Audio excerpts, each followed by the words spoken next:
November has been over, and that means it's time for the sugarcane.com Bike of the Month for November 2024. On this episode, I'll be talking about the top 4 bikes from November, starting with bike number 4, which is a 2024 Daylight Wavelength 2.0 with that 6-show chrome looking polish and hand engraved graphics on the frame and fork.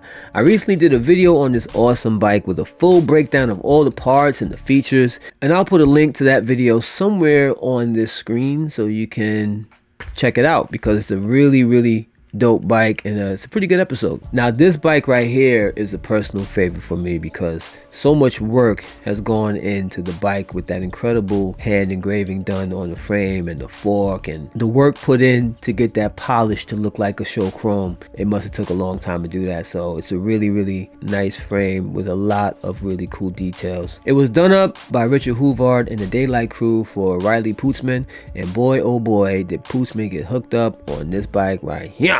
Alright, so 8 people gave this bike a rating, giving it a total color score of an 8.98, originality 9.08, parts 8.75, and overall style 8.82, giving this bike a total rating score of an 8.91. So this bike came in 4th place, got a total overall rating score of an 8.91. I really think this bike should have been in the 9s. Definitely in the 9s, and I think this bike should have went higher up on the chart. 4th place, it's a little bit low on the chart for this bike right here. This bike I think should be higher up, and definitely should have a higher rating score than an 8.91. But that's just me. Let's find out where the rest of these bikes wind up and what their rating is. Alright, so next up, coming in 3rd place, is actually another Daylight. This is one of the 2024 ARC C1s. This is another beautiful build with that custom Daylight ceramic colorway. The frame and fork are done in a matte gray with raspberry colored graphics. It was submitted by Jordan Dami, and he says about the bike that after Worlds 2004, he was ready for a couple of new builds for Class and Cruiser. He was torn with all the options available, you know, carbon, aluminum, titanium brands, but his conversations with Daylight/Gold Coast Bicycles really left a lasting impression. You know, small company, customer service, USA made, great people with extensive BMX history that don't shy away from innovation and change. So he went with a Daylight build. He also went on to give a huge thank you to FXR, Ride Brand, and all of the supporting sponsors that helped fuel his passion. 7 people gave this bike a rating, giving it a total color score of a 9, originality 9, parts 9.12, and overall style 9.09, giving this bike a total rating score of a 9.05. Now, I love this bike. It's beautiful. It's a Daylight. It's an ARC C1. Got that ceramic paint job going on there, you know. No decals, no stickers. It's all part of the paint, which is really dope. It's got a 9.05 total rating score. As dope as this bike is, I personally think it's not beating the hand engraved Wavelength 2.0. So if this bike has a 9.05 rating, then the Wavelength 2.0 should have a 9.1 rating. At the very least, a 9.1 rating to beat out this bike right here. That's my personal opinion. Let me know what you think in the comments. Moving on to bike number 2, and that bike is a 2023 Cult Vic Bem with the frame and fork done in a nice purple colorway. Black and white are the offset colors of choice on this build, and this bike is pretty much all chromoly with the exception of the aluminum Yes Reach forks and carbon rims and titanium spokes. Ooh, he got the titanium spokes on it with the carbon rims. It's a nice combination. The highlight on this frame for me is actually the van seat. I just thought it was really cool having the seat with the van swoop on it. That was pretty dope. I thought that was real cool. Nice little touch to it. Also, the Yes Reach forks, which aren't available no more, but they're really good aluminum forks, and they look really good on the bike. It makes the bike look real fresh in the front. Jonathan Witham submitted this bike, and he said he used to race as a kid. 15 years later, he decided to try it out again. He loves racing, and his favorite color is purple. He goes on to say he loves building bikes and racing them. That's what's up. Now, 14 people gave this bike a rating, giving it a total color score of a 9.31, originality 9.1, parts 9.25, and overall style 9.19, giving it a total rating score of a 9.21. So, gotta hold on right now. This bike has a 9.21. It's a Cult Vic Bem. Love the bike. It's a great bike. Chromoly frame. Got that purple colorway with the some white decals on there representing for Cult. It's really cool and all. I love it. But it is not beating that Daylight Wavelength 2.0. There's no way this bike is beating the Daylight Wavelength 2.0. As much as this bike is fly, the Daylight Wavelength is a lot flyer. So if this bike has a 9.21 rating, then the daylight wavelength should at least have a 9.3 rating. That's what I think. The daylight should have been a 9.3 at this point. Okay? Let me know what you guys think. I'm being controversial right now because there's some things you just like.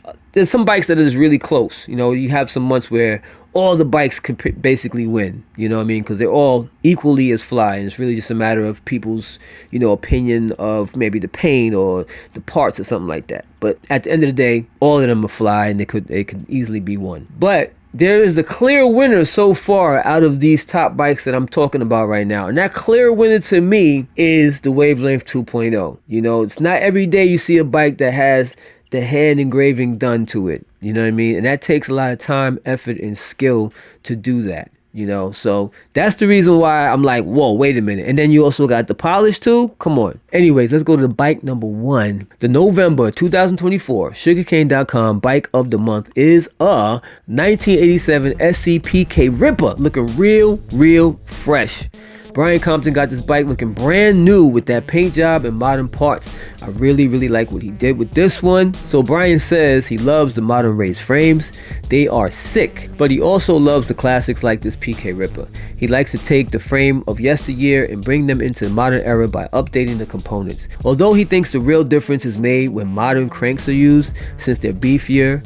And, you know, wheels are wheels, but even they can have a different look. Yeah, you know, and Brian is right. You know, having a classic bike like the PK Ripper from 87 and putting these modern parts in the bike really makes the bike look more current. And especially a PK Ripper, which has the Floval tubing on it. So that already has a different look to it. Even though it's from way back in the day, it still has that unique SC look to it, along with all of these high-end parts that Brian put on the bike. So big shout out to Brian for doing that. Also, Brian is a really big supporter of sugarcane.com. You know, he's a member of the site, comments on almost everything on the site, and I really appreciate that. And I appreciate him sending this bike in and submitting it because his bike is really fresh. So now that we know about the inspiration for this build, let's check out those parts, son. Yeah! All right, so once again, this is a 1987 PK Ripper frame and fork. He's got a Pro Neck stem, Renthal Moto XL bars, Box 1 brake lever, SC grips from 1999, which Brian said are used and buttery. ODI Troy Lee bar ends, Odyssey slick cable, Profile 177.5 cranks, which I always wanted to try a set of 177.5s because right now I'm running 175s, so I never really tried 177.5. I'm really curious to see how I do on the track with 177.5s. So maybe next season I might get a pair and see how it is. Anyways, he's got the Profile bottom bracket, Night bottom bracket spacers, Hutch race pedals, which gotta be pricey as heck, Odyssey Pitbull brake caliper, Box 1 brake pads, XS 351 wheel set. I have 2 sets of 351s and them joints is fire. I love those wheels. I had them for about 7 years now, and I've done everything on them. I went to the trails, went to the parks, raced with them, done several miles. They have hundreds and hundreds of miles on them, and they're still going strong. I haven't had to put a tool to them yet, so that's a testament to how good those wheels are.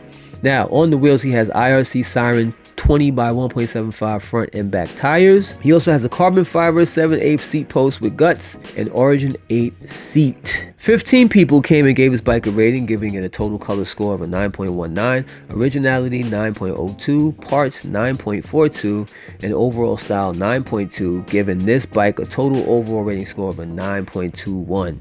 Yup, that's right. This bike is tied with the Vic Ben bike, but the PK got one more vote with 15 people leaving a review, and Vic Ben bike only getting 14 reviews.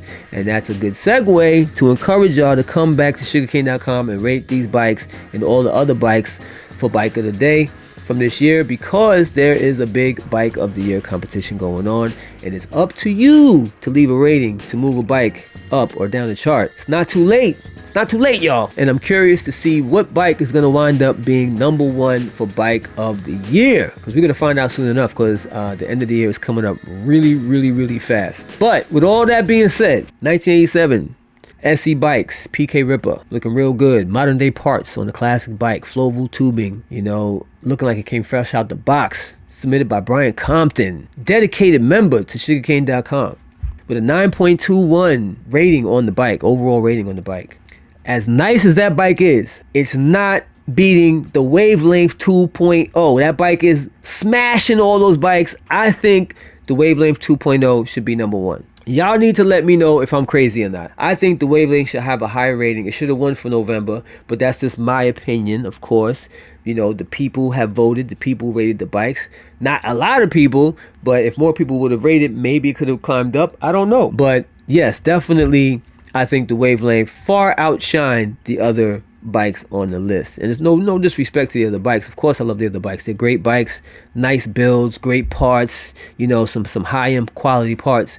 But in this particular case, the Wavelength had that little bit extra to make it a way more better bike in my opinion. So let me know what you guys think. Big shout out and congrats to Brian Compton for winning Bike of the Month for November 2024. You guys, get your votes in. Get them votes in. Rate these bikes. I want to find out which bike is going to be the number one bike of the year, but it's up to you guys. It's your reviews, your ratings that bring these bikes up the charts, all right? And make sure when you rate the bikes, be honest. Be honest now. Don't just go ahead and put a whole bunch of 10s because it's your friend. You know, you want them to have the number one bike. Be honest with your ratings, you know, and don't be a jerk and do something on somebody else's bike and give them low ratings, because that's not cool either, because I delete all those. Anything that's low like that is going to get deleted, because none of those bikes are under a 6. None of those bikes have anything that's under a 6. So if you're going to go and start going crazy and start rating the bikes some really low ratings, I will be deleting that. So definitely you don't want to do that. But definitely be honest about the ratings on the bikes. I need people who are outside of BMX, that have no stake in the game, that are not friends with any of the people who submitted these bikes, to come here and rate these bikes and give their honest opinion and an honest review about the bike, so we can really get this party started with these reviews. All right, what bike do you think was your top 4 bikes out of this month? We had 10 bikes all together, so if you go back to sugarcane.com, you can see, I'll actually put the link to the actual chart so you can see all 10 bikes that were submitted. And you can come back here or comment on sugarcane.com and let me know which bikes you think should have been the top 4 bikes for the month of November 2024. And do you agree with my choice? Do you agree with my choice and think that the Wavelength should be number 1? If you like what you see on here, definitely like and subscribe. You know, if you want me to make more content like this, like and subscribe and comment. Let me know how you feel, you know, and that's pretty much it, man. So with that being said, this is Crazy Al Kane, sugarcane.com, CACTV, Bike of the Month, November 2024. And I'm out. Back to you, Billy.